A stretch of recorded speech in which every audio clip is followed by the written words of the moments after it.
Asante sana Bwana Tea. Wananchi wa Kenya na Busia kwa jumla, hamjambo. Kwa majina vile Bwana Tea amesema, mimi naitwa Moses Mulomi na ninawania kiti cha ugavana wa Busia kwa chama cha DAP Kenya ambayo iko kwa Azimio coalition. Kwa kweli vile umesema, Busia ni kaunti muhimu hapa Kenya kwa sababu ikiwa kwa mpaka ina uhusiano mwingi kibiashara both in Kenya na nchi ya Kenya.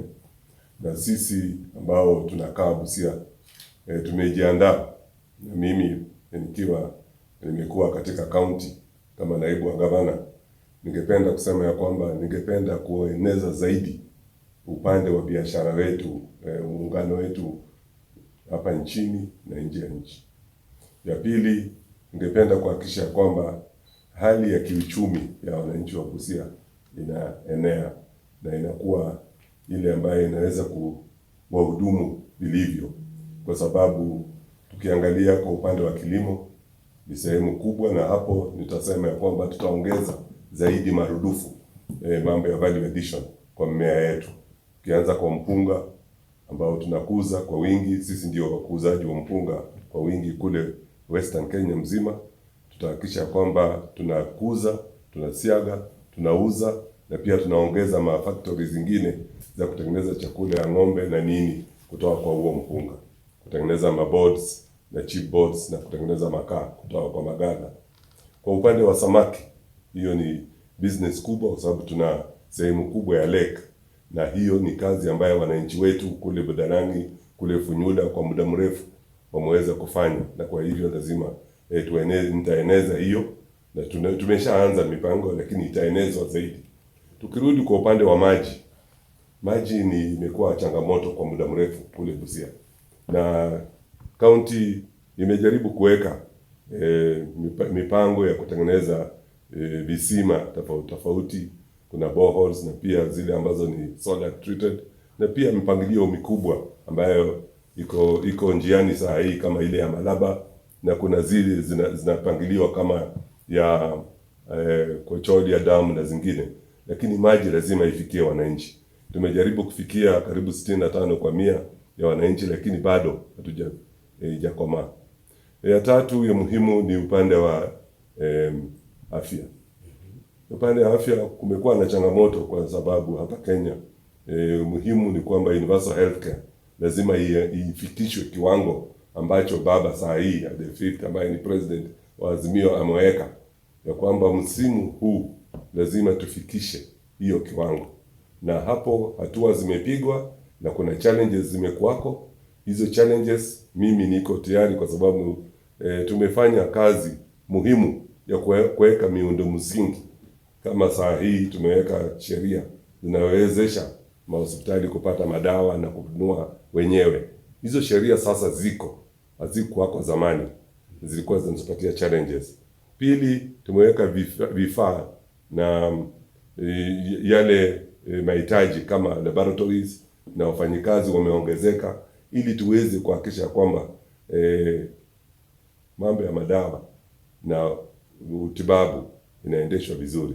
Kwa hivyo mimi naomba ya kwamba nikipatiwa nafasi niweze kuangazia hizo.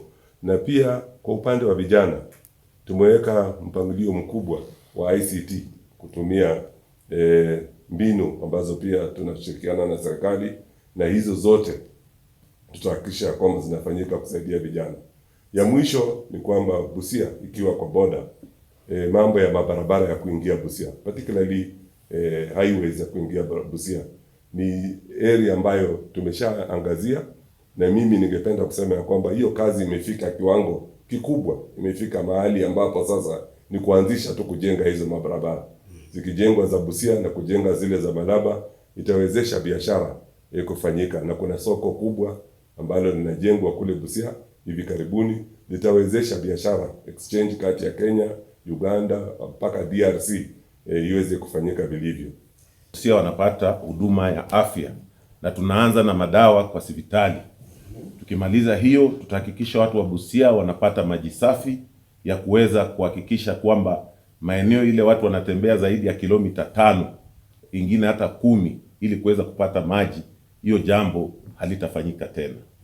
Nyingine ambayo tunasema kwamba elimu ni muhimu sana kwa watu wetu, na lazima tuhakikishe, kwa sababu hali ya umaskini iko juu, itakuwa jukumu la serikali yangu kuhakikisha kwamba tunapeana ile bursaries ya watoto kuweza kusoma. Alafu mambo ya food security, kuhakikisha kwamba tuna chakula ya kutosha kwa watu wetu kwa kuweka mipango ambayo inahitajika. Hiyo ndio yale masuala kubwa sana zaidi mtafanya. Itakuwa nazamia masuala ya jambo Kenya. Nadhani kizungumkuti katika Busia County ni jambo ambalo linakumbatia kaunti mingi Kenya. Na hii inaitwa uchumi wa mapato ya binafsi, our own local source revenue, ambayo tangu devolution imeanza, Busia County haijawahi pata milioni kuzidi 349 kama mapato ya kibinafsi. Ukiangalia katika makadirio ya kifedha ya mwaka wa 2021 na 2022, ilikuwa imepanga ya kwamba itapata bilioni 10, na kwa hakika yale ilipata ilikuwa bilioni 7, na ilikuwa na upungufu ya milioni 300. Kwa hivyo jambo langu la kwanza ni kuhakikisha ya kwamba mapato imerudishwa katika kaunti ya Busia vile ilivyokuweko wakati wa local government. Local government Busia municipality ilikuwa napata zaidi ya milioni 400, Malaba Town Council ilikuwa napata zaidi ya milioni 400. Kwa hivyo hizo mbili ukiweka pamoja ilikuwa milioni 800. Kwa hivyo swali ambayo ni kuu, kwa nini hatuwezi fikisha bilioni 1? Jambo la pili, naangalia mambo ya biashara. Biashara nitatenga milioni 800 kuanzia mwaka wa 2022-2023, na tumepata wale waizani ambao wanasema tukitoa shilingi 1 watatupa shilingi 1. Kwa hivyo nikiwapatia milioni 800 watatupa milioni 800, na itakuja 1.6 million. Jambo la tatu ni elimu ambayo ni basari. Basari yetu imekuwa duni kidogo, na mimi nahakikisha serikali yangu ikiunda kuanzia Novemba mwaka huu watapata basari isiyo chini ya shilingi 5,000 kwa hiyo ambayo ataomba. Na jambo la mwisho ni kuhakikisha kwamba tumepanua kazi, na hiyo ni kuleta viwanda. Nikianzia viwanda ya samaki kutoka kule Bunyala, nikuje Mluanda ile ya Funyula, nikuje ya fertilizer ile Nambale, nikuje ile ya fruits ambayo itakuwa Teso Kaskazini, na ya muogo ambayo itakuwa Teso Kusini. Asante. Ni kweli umeangazia hayo mawili, na nitasema tu machache. Ya kwanza, mambo ya mabarabara. Kwa kweli tuko na mabarabara aina tofauti. Kuna zile mabarabara ambazo zinahusika na county direct, na kama hizo kuna zile ambazo sisi tumeweza kufanya.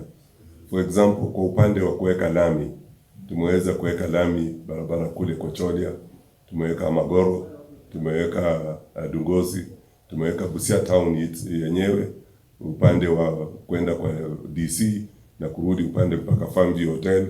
Hizo zote tumeweka, zile ambazo ziko upande wa mikononi mwetu. Tumeenda mpaka kule kama Funyula, tumeweka town mzima barabara ya lami.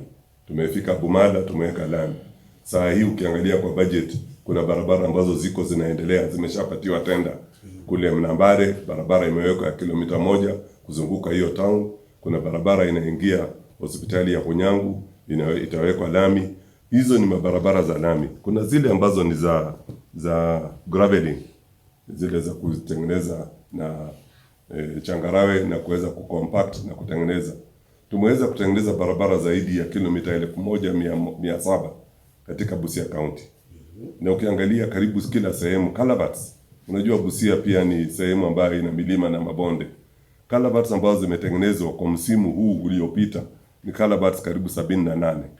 Hizo culverts ni za kusaidia kupitisha wananchi kutoka kwa mashule kufika hospitali na zinginezo. Kwa hivyo kwa miundo msingi, ile barabara ambayo inatusumbua zaidi, na hii ndio ni changamoto kwa wananchi wa Busia, ni barabara ya kuingia Busia ya muhimu ambayo ni Kenya National Highway Authority KENHA inahusika. Hii barabara imechelewa, na hii ndio neno ambalo sisi wananchi wa Busia tunauliza. Kama Kenya mzima, Busia ndio export point ya biashara ya Kenya. 43% ya biashara ya Kenya inapitia Busia na Malaba, inapitia katika kaunti ya Busia, na barabara ambazo ziko zinaingia Malaba na Busia ziko duni. Hii kazi tumeuliza na tumechangia, tumejaribu kutafuta pesa iwezekanavyo. Kenya imesema haijapata World Bank loan. Sisi tumesema hapana, kama imechelewa tuulize usaidizi. Tumepata pesa kutoka kwa British Council, British Embassy nimetusaidia. Hiyo contract ilitangazwa mwaka jana mwezi wa Julai. Tukafikiria kwamba kuanzia January hiyo kazi ya kupanua barabara ya kuingia Busia into a modern 6 lane barabara, na ile inaweza kusaidia malori isirundikane Busia, itamalizika. Bahati mbaya haijafanyika. Tuelewe because wananchi wa Busia wamekuwa kiulizia sana hiyo barabara ya mjini. Unasema kwamba barabara hiyo ambayo haijakarabatiwa hapa ambapo wanalia ni ya Kenya, sio county government? Si ya county government. Na sisi kama county tunafuatilia. Tumefuatilia mpaka tumeuliza waziri, amefika hapo. Wizara zinazohusika, PS wa barabara amefika hapo, na sisi tuna hakika ya kwamba hii ndio moja ya agenda kubwa ambayo sisi watu wa Busia tunahitaji kutoka kwa serikali kuu. Zuia kidogo. Hiyo sio Busia peke yake. Hizi mabarabara za national, county huwa zinaungana hapa na pale. Na kuna ile mipango huwa tunasema lazima muone vile county government inashiriki na national government kuhakikisha hiyo kazi inafanywa. Kulikuwa na mipango even ya bilateral partners ya kuweza kusaidia hapo. But the county lazima iwe na framework ya kuweza kusema kwamba how do we collaborate na bilateral partners na national government. Kwa sababu ukienda kule Bungoma pia kuna hizo barabara zimepita, lakini ukienda kule kuna ukarabati ambao umefanya. Ukienda Kakamega pia vile vile. So hatuwezi kwanza kuwa na zingizio kwamba hii ni national na hii ni county, and we are talking about karibu miaka 10 ya devolution. Na vile umesema hiyo barabara ni muhimu sana, tena inapita katikati ya town na ndio sura ya town. So lazima pia tuangalie ni mipango gani ambayo county government imekuwa nayo, either through bilateral partners kama ni European Union, the British government, the Kenyan government, ya kuweza kuinua hiyo. Because ile tulikuwa tunafanya ile one stop border point ni kujaribu kuimarisha huduma. So what are we doing even within hizo feeder roads, drainage? Ukiona Busia ikinyesha namna hii kidogo ni maji tupu. Kuna ile wanaita sijui lake water, sijui kama moja ni lake Molomi or what. Hiyo manini, hiyo vidimbu ya maji unaiona katika town. So hata parking yenyewe hakuna. Hata ukienda kufika pale kwenye border ni total confusion. Hata ukisema wewe unataka waagizaji, ukiona zile matrailer zote zimepaka kule kwa barabara na ni matrailer ya mafuta. So hata ukifanya risk assessment ya hiyo town, it is very high. So lazima useme hizi parking ambayo wamezungumzia juu yake ya kusema kwamba tunataka tuwe na parks za hizi matrailer, tunataka tuwe na maeneo ambayo wafanyabiashara wanaweza kuweka, so that badala hizi matrailer huwa tu zinapita na kuweka ile jam katika town yetu, kwamba tunaweza kuimarisha services ambao wanafanya biashara pale na watu wetu pia wanapata fedha kidogo. Hiyo ndio mimi naweza kusema kwa hiyo barabara na itafanyika. Do you think una solution? I have a solution. That's why I'm telling you that they are bilateral partners. Hiyo kitu unaongea Kenya sio ati ni iko kwa nchi nyingine. What stops the county government from engaging Kenya na kusema this issue cannot continue like this, because hii imepita katika a major town yetu na tuwezi kusema ati it's a national highway na yet it is almost in the town center. So lazima tuwe na hiyo collaboration ya kuhakikisha kwamba we sort out that issue ambayo inafanywa kupitia kwa Kenya Development Support Program KDSP, na hazijafika kiwango ambayo tungefurahia. Ukija mambo ya hiyo National Highway, ni ukweli wa mambo ni ya Kenya. Lakini penye inastahili mwenye atachukua ugavana ambayo mimi nimeweka kipawa kikuu ni lobbying na kutengeneza timu ya kukaa na timu ya Kenya ili hiyo iweze kutengenezwa mara moja. Ilikuwa shida pia ya Bungoma wakati Lusaka alikuweko, ilikaa miaka 5 bila. Wakati Bwana Wangamati alikuja, alianzisha lobbying na ukifika Bungoma ukarabati imeanza. Ukija pia mambo ya bus park, kwa mfano bus park imekuwa ni kazi ambayo ilitakana ifanywe na Kenya Revenue Authority. Baada ya Kenya Revenue Authority kupatiwa shamba ya one border stop, ilikubali itengeneze. Na unaona miaka zinaenda haitengenezwi. So ni kukaa chini na hawa wenye wanahusika, hasa kabisa wale wa national government, ili hiyo kazi ambayo vile ilikubaliwa ifanyike. Na kama haifanyiki, then unachukua ile njia ambayo tayari imeanzishwa ya kutafuta fedha kwa njia zingine na British, umetoa pesa. Sasa ni kutafuta tu timu yenye inauziana. Unaweza kupata pesa ndio, lakini mwenye anauzika na barabara usipomuuzisha anaanza kukanyagia wewe ili apewe nafasi. So ni kujua ni wapi tumekozea na ni wapi tutengeneze, na hiyo barabara itafanyika mara moja. Pengine niseme tu kimoja ambacho tumezungumza juu ya barabara. Sasa Vile wenzangu wamesema ni kweli. Mimi mwenyewe binafsi nikiwa naibu wa gavana nimefuatilia na British Council. Tumefuatilia mpaka ile pesa ambayo in fact iliongezeka. Tulikuwa tumepatiwa milioni 300, tukapigana tukazungumza nao, wametuongeza milioni 600. 600 itaenda kule Malaba kufungua ile congestion ambayo iko Malaba. Na milioni 300 ilikuwa ya kuanzisha kazi za kufungua Busia, na hiyo pesa British imekuwa kwa county. Tumefungua laboratories mpya 17. Hiyo ni kuhakikisha kwamba wafanyikazi wakifanya kazi, daktari akitaka kupima mgonjwa kama anataka ni malaria, atibu malaria kwa sababu amedhibiti ya kwamba ni malaria ambayo anatibu. Tumeweza kufungua theaters karibu 6 mpya ambazo sasa zinaweza kusaidia wananchi. Tumeongeza madaktari upande huo pia ili tuweze kupatia wananchi services zinazofaa. Hiyo ilikuwa pia challenge. Muundo msingi, theaters, facilities, laboratories na vinginevyo na wards. Na nikimalizia, challenge kubwa ambayo imekuwa Busia ilikuwa mambo ya budget ya kuweza kupatia wananchi madawa. Ukosefu wa madawa imekuwa kizingiti kikubwa, kwa sababu saa hii tumefanya estimate, si ati tunafanya bila kufanya kazi ya kuchunguza. Tunajua kwamba mahitaji ya Busia kwa upande wa madawa ni karibu milioni 460 kwa mwaka, lakini budget ilikuwa haijafita milioni 160. Kwa hivyo kulikuwa na ukosefu wa pesa zinazopatiwa upande wa madawa kulingana na mahitaji. Lakini mimi kama naibu wa governor na pia yule ambaye nilikuwa kaimu waziri wa afya kwa muda, nilihakikisha kwamba tunaweka sheria mpya. Hiyo sheria sasa imeanza kufanya kazi. Inasema ya kwamba pesa zote zinazochangwa katika hospitali, na hii pesa tumetoa, mimi kwa miaka miwili iliyopita tumetoa kwa milioni 40, tumefikisha milioni 140. Hizi pesa sasa zote zitarudi kwa hospitali. Zikurudi kwa hospitali, madawa inahitajika, mabandages, magloves na nini zote zinazohitajika, tutahakikisha kwamba zinanunuliwa hapo na mwananchi ataweza kupata huduma. So hapo deputy sana kule Busia. Na ile kitu mimi naweza kusema vile ndugu yangu anasema, the biggest problem ambayo tunayo is administrative, kwa sababu huwezi anza kusema ati sijui tumeweka sheria, tumeweka nini. You know, we are talking about 10 years of devolution.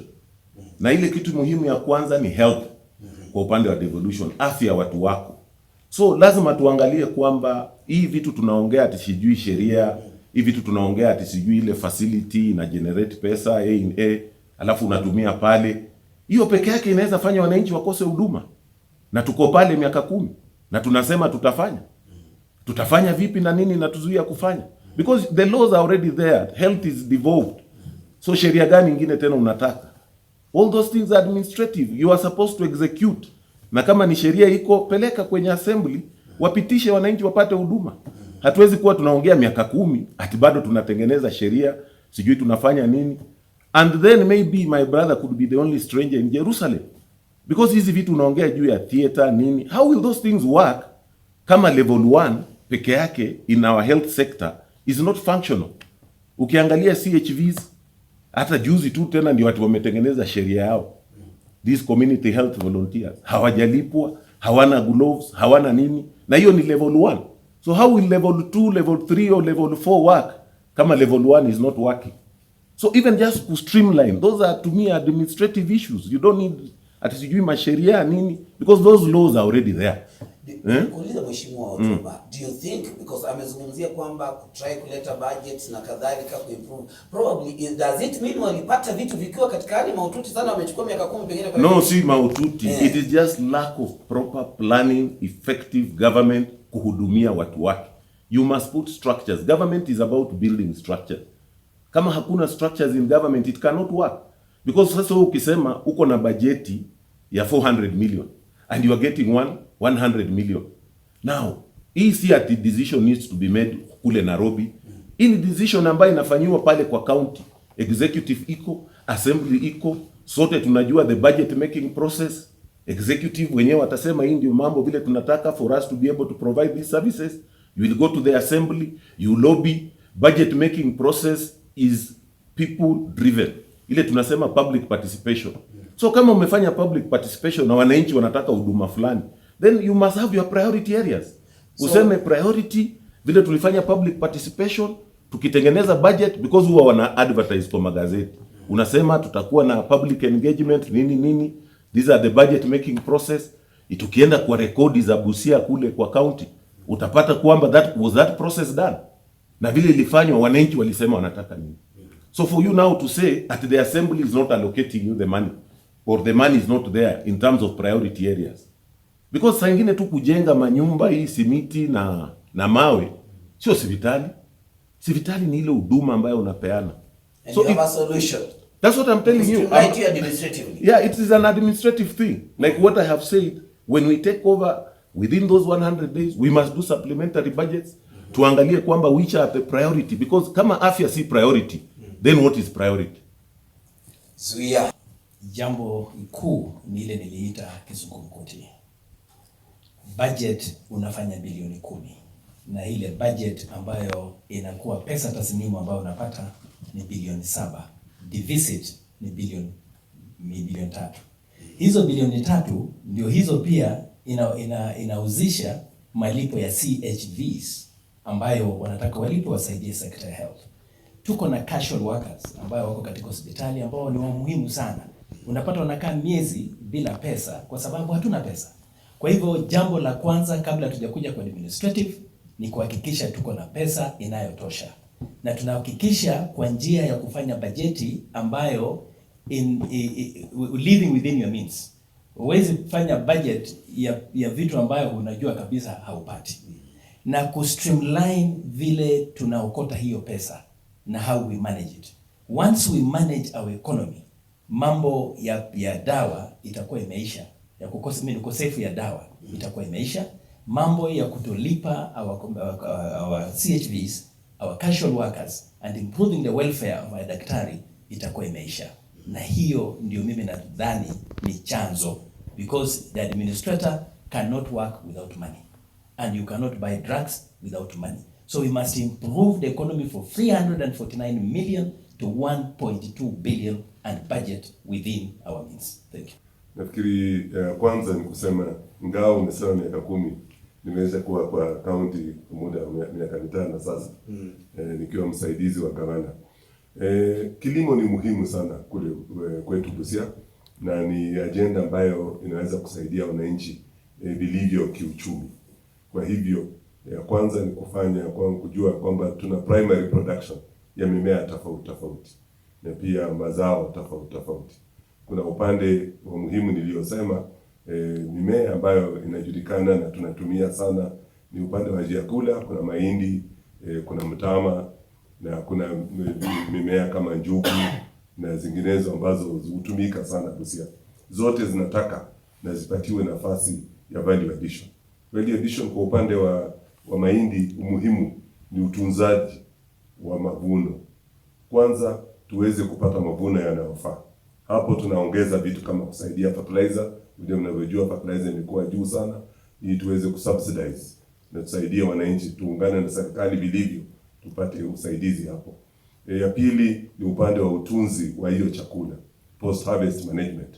Wananchi wetu wanapoteza, na hapo tena tuna mpangilio ambayo imeanzishwa ya kuweza kusaidia wananchi kupata bags kama ametic bags na kupunguza kuhakikisha uboreshaji wa chakula ili isiuzwe kiholela wakati wa mavuno na warudi kununua kwa bei ya juu baadaye. Lakini nikirudi kwa mmea muhimu kama mchele au mpunga ulivyosema, Busia ndio county inayokuza mpunga kwa hali ya juu katika Western Province.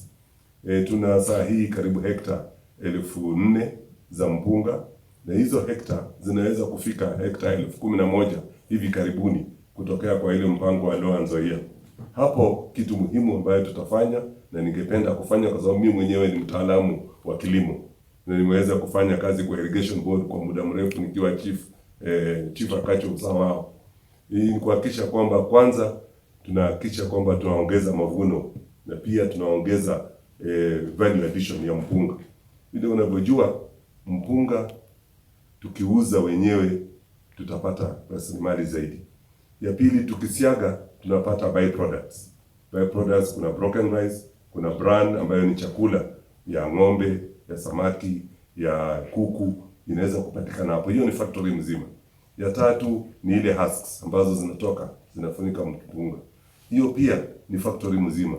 Unaweza kutengeneza hizi chipboards, unaweza kutengeneza briquettes, utoe makaa ili upunguze deforestation. Hiyo ni yote ni value chain ya mpunga.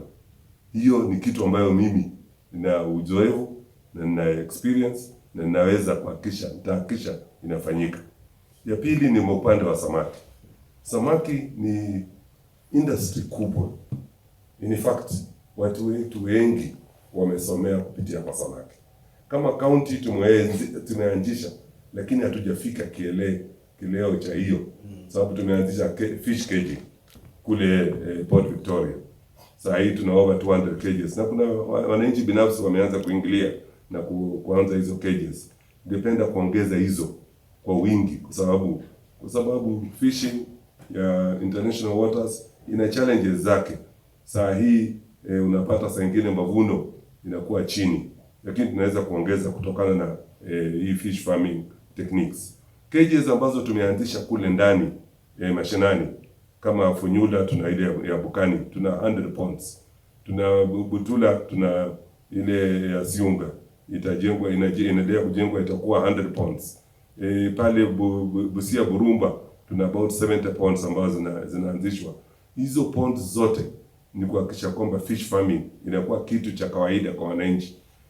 Production na pia processing. Hizi projects zinakuja na production na marketing systems zake. Tukiweka hizo pamoja, tutaweza kuhakikisha kwamba fish as a value chain pia inafaidisha watu wa Busia. To process fish na tuweze kuimarket na to process tupate subsidiary industries. Mifupa ya samaki ni biashara. Scales ya samaki ni biashara. Skin ya samaki ni biashara. Tuhakikisha wananchi kwa hiyo value chain wanapata faida hiyo kama watu wa Busia. Hapo tu kwa Mheshimiwa Toma, nitaanzia hapo kwa samaki. Watu wakasema muulize Mheshimiwa Toma. Ndugu yangu Mlomi mkono vile ameongea. Unaona yeye ni mtaalamu wa hiyo maneno. Yes. Lakini sasa shida ni hiyo maneno haifanyiki. So technically we have people ambao wanaweza kufanya hiyo kazi. But what is lacking is the framework, policy framework ya kusema these are our priority areas and this is what we want to do and these are the structures through which tutaenda kudeliver.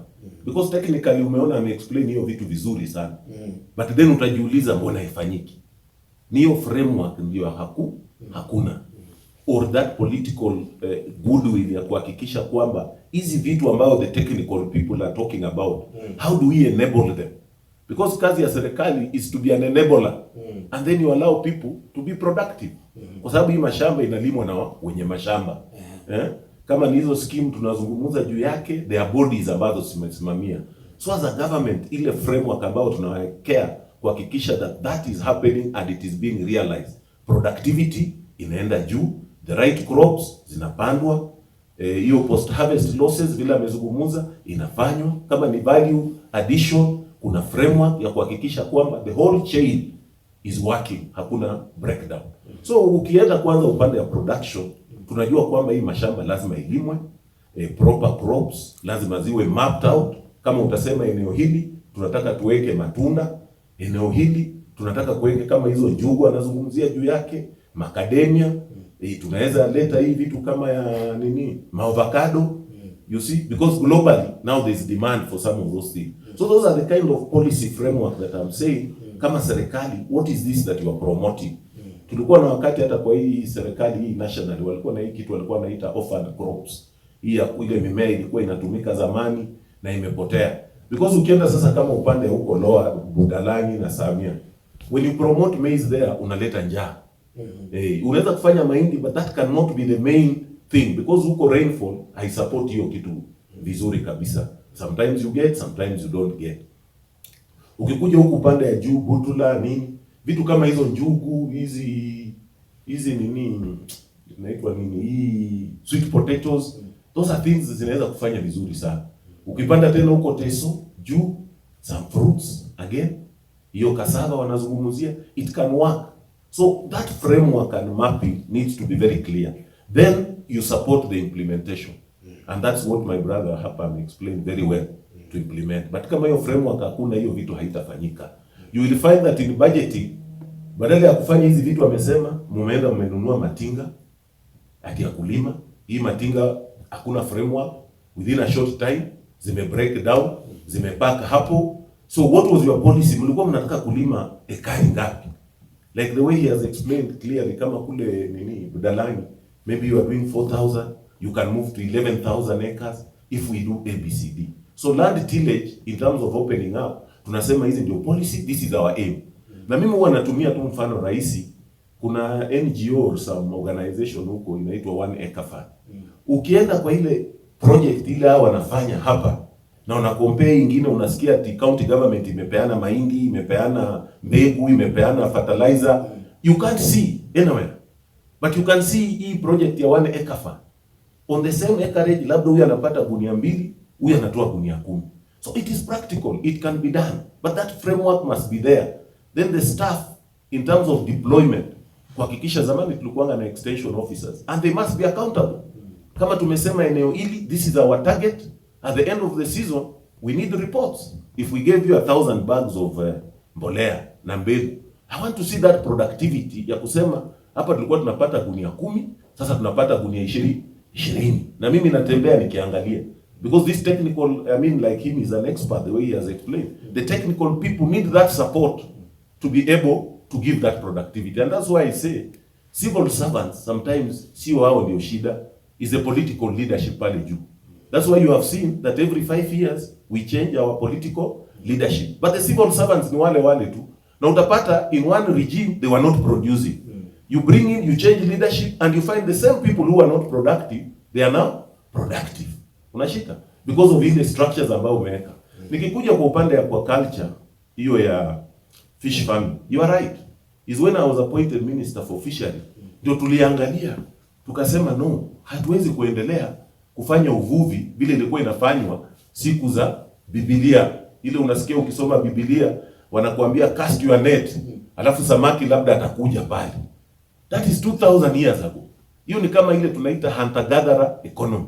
That's why we came up with a policy ya kusema we can't continue like that. Ukiangalia Lake Victoria peke yake, there are almost 250,000 people wao wanaingia kwa hiyo lake kujaribu kupata riziki. That is within the East African region. So tukasema this kind of thing cannot continue. We must have alternatives, na ndio tukakuja na kwa culture. Na with the time we came up with that policy, hata ikakuwa act, hiyo fisheries policy ukiangalia at the national level. Now, aquaculture, where it has been successful, ukienda nchi kama Vietnam or Indonesia, ile nchi ambayo zimetoka kwa ufukara, utapata that the national government inafanya research, the research institutions, because that must be science driven. Aquaculture cannot be guesswork vile watu wanafikiria. It must be science driven. So the national government should be responsible for research na hiyo vitu ya kuhakikisha kwamba people are getting knowledge on how to do proper aquaculture. Alafu you'll find county governments in those other jurisdictions, kazi yao sasa ni kuwa na ile tunaita multiplication centers na extension services. So that by the time research is being done, the county government pale institutions zake zinapata hiyo, zinapata mbegu mzuri ya samaki, extension officers are trained. Like he has mentioned, I think there is Wahungu, which we had put down there, but now those are devolved things. So now there is that linkage between research na hii production. And then sasa wakulima. And that's what in the current government they are calling the blue economy. The blue economy is opening up new frontiers ambazo hazikukua. Just like technology, if you realize maybe 20-30 years ago, hatukukuwa na hizi mobile phones. But imagine what mobile phone has revolutionized ile maisha yetu. So hiyo blue economy is about that. You can do cage farming, you can do hiyo ponds anazungumuza juu yake, and there are success stories. Busia has got potential ya juu kuliko Murang'a hata na Nyeri. Lakini sasa ukikuja hapa Gikomba utapata Nyeri na Murang'a wanaleta samaki. And we started these projects at the same time. So what has happened in our areas there? And again, vile ndugu yangu Mlomi anazungumza, he's explaining, he's saying, yes, we need those ponds, we need this, but are they enhanced? Do we have, what is the end game in this whole thing? When we talk about, employment, we knew that those were economic stimulus, tulikuwa tunaweka, tunasema, these are new frontiers, because samaki sasa kama kule Lake Victoria ni shilingi 300 average. Income ya mtu wa Busia is almost less than $1 per day, kwa sababu our poverty levels ni 70%. So even hata ule fisherman ula na fish hiyo samaki haizi kuiafford, because that's 300 shillings, that is above income ya mtu daily. Lakini sasa tukikuja tuanze kufanya hii cage farming, utapata that itainua mapato ya watu because there is demand. And lastly, nataka kueleza in that area why it's important. Today, ile fear tulikuwa nayo, Kenya ina import samaki kutoka China. Farmed fish unaipata huko Kisumu, zingine zinaanza kuingia Busia. Which means that's a green area that we can grow that blue economy through collaboration of, again, national government and county government. So that hii mambo ya watu wetu kusumbuliwa na pale Uganda, hiyo ati makanyago. You know, Lake Victoria is a shared resource. Huwezi anza kusema tu wavuvi wa Kenya ati hapo wamekanyaga Uganda. And what Uganda has done ni kudeploy army in Lake Victoria, which is against the East African Protocol. Kwa sababu Kenya is not at war with Uganda. Lake Victoria is a shared resource. Samaki anakuja kulala Kenya, anaamka usubuhi anaenda kula huko maji ya Uganda. So if Kenyans they are not controlling the environment pande ya kusema hatutaki this kind of fishing, hatutaki, even Uganda hakutokuwa samaki. Nitawaunga mkono bila wanaeleza. Na uzuri, unajua mmoja amekuwa waziri wa fishery. Na mwingine ni deputy governor. Yes. Ni wewe tu uje kwa huko. Mimi sijashika hiyo kiwango. Kwa hivyo wananchi watauliza tofauti na mimi. Lakini wamenena kwa ukweli. Na nitaanzia mambo ya blue economy. Ya kwamba ulimwengu wa kisasa inaangazia blue economy. Na itabidi therefore kutumia hiyo nafasi yenye iko kwa kupata hiyo pesa ya blue economy, ili tuongeze cage farming. The reason ambayo takana tuongeze cage farming, ingawaje samaki imeongezeka Murang'a na Nyeri, mkulaji wa samaki mwenyewe anaelewa utamu ya samaki ya Lake Victoria. Ukimletea Murang'a atakwambia hapana, hiyo sio ile samaki tunapenda. So tukiongeza cage farming, tutakuwa tunavutia wale wanajua utamu ya ile samaki iko katika Lake Victoria, na pia tutapunguza ile insecurity. The reason why tuko na insecurity, Waganda wanakuja kuibisana na watu wetu, ni kwa sababu hii samaki pia inaenda kudidimia. So tukiongezea idadi ya cage farming vile DG ameongea, hiyo ita reduce insecurity na itaongeza idadi ya samaki. Na pia katika serikali yangu nitahakikisha kwamba tutatafuta pesa ya kuanzisha ile inaitwa kujenga nyumba barafu, ile samaki isiweze kuharibika, na pia tuweke factory na ya kutengeneza fish fillet, na products za samaki hiyo ambayo tuna waste itumie kuunda vitu vingi ambazo zinaweza kutengenezwa, na hiyo itaimarisha samaki. Na pia tutaangalia jinsi tutasaidiana na hao watu tumeleta kutusaidia to mitigate shida ya insecurity. Tumeleta wa patrol guys. Unfortunately wale watu patrol wameanza kunyanyaza wavuvi wetu badala ya kuwasaidia.